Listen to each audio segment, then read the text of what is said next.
से चल गइलो हो छोड़ के हमरा जिंदगी भइले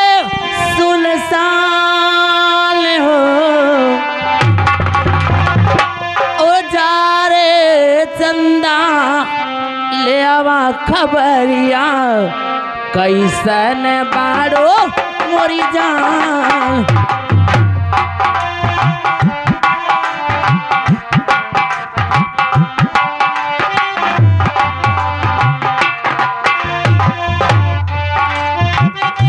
जहिया से चली गलो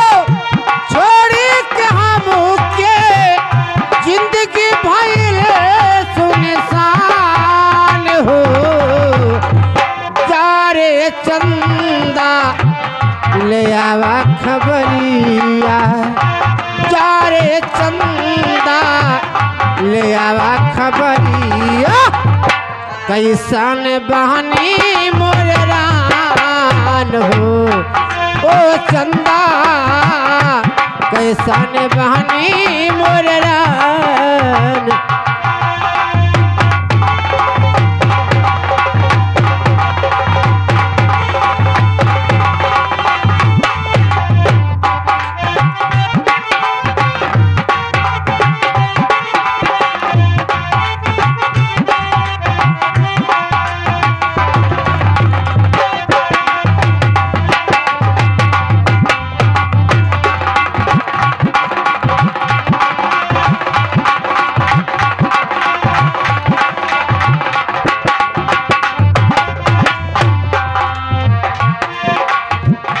भोरवे में हमरा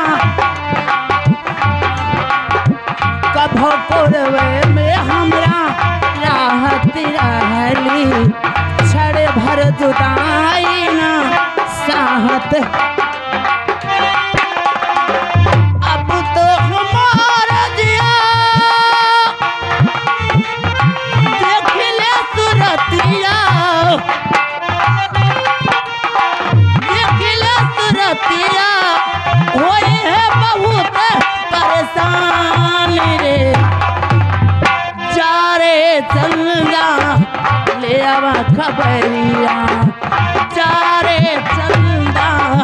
ले आवा खबरिया कैसन बाड़ो मोरी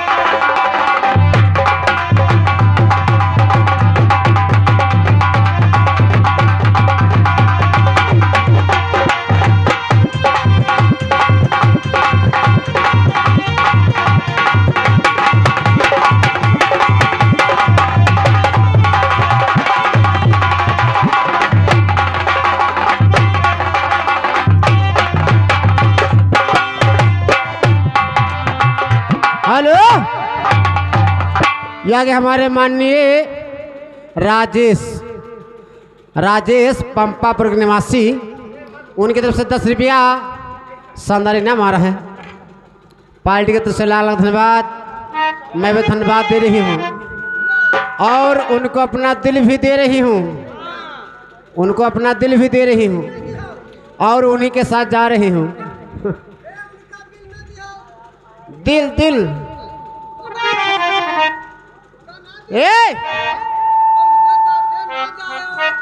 अरे हम तो दिल दे ही चुके हो